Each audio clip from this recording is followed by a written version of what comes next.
पवित्र गीतार सबुठु महत्वपूर्ण तीनिटी कथा जेतेबेले बहुत चिंतारे थिबे तेबे आपणकर सबु दुख को करिबो दूर जानन्तु।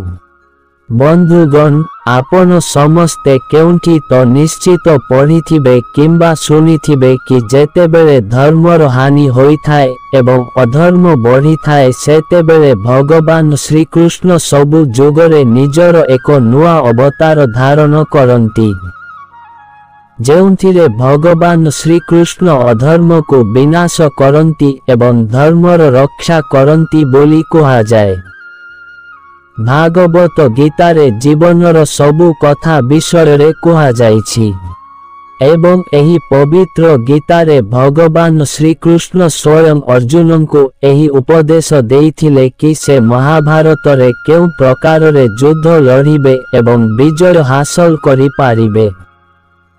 सेथिपाई कहा जाए कि आपण जदि निज जीवन रे सफलता हासिल करिबा को चाहुछंती तेबे आपनकु भागवत गीता पढ़िबा जरूरी अटे। आजि मु आपनकु एही वीडियो माध्यम रे पवित्र गीता रे कहा जाइथिबा किछि जरूरी कथा विषय रे कहिबाकु जाउछि। आसंतु जानिबा पवित्र गीता रे कहा जाइथिबा एही महत्वपूर्ण कथा विषय रे तेबे आउ काल विलंब न करी चालंतु सेही महत्वपूर्ण ज्ञान कथा विषय रे जानिबा।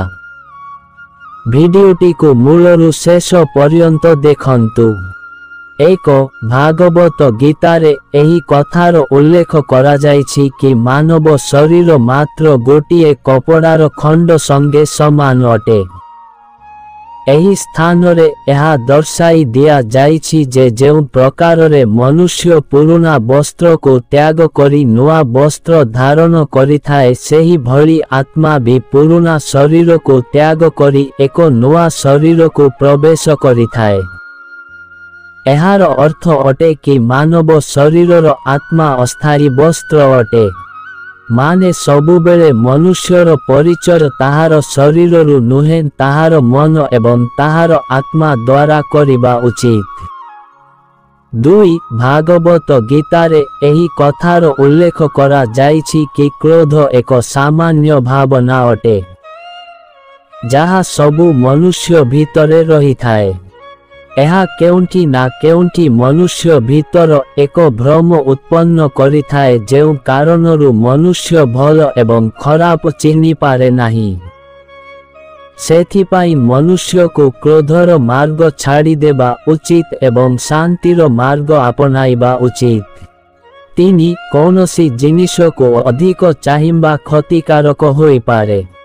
पवित्र गीतारे भी यह कहा जाइछि कि व्यक्ति को निज संपर्क रे थिबा मधुर किंबा कड़ा किंबा खुशी हेउ कि दुख सबु परिस्थिति रे निजर जीवन को संतुलन करी रखिबा उचित अन्यथा मनुष्य को कष्ट भोगिबा को पड़ी पारे।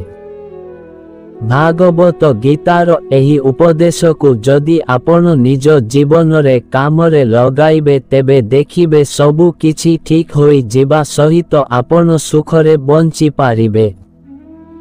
बंधुगण वीडियोटी भल लागिले वीडियो को गोटिए लाइक एवं आमर सत्य गाइडर यूट्यूब चैनल को सब्सक्राइब करिबा को भूलिबेनी। धन्यवाद। जय श्री कृष्ण।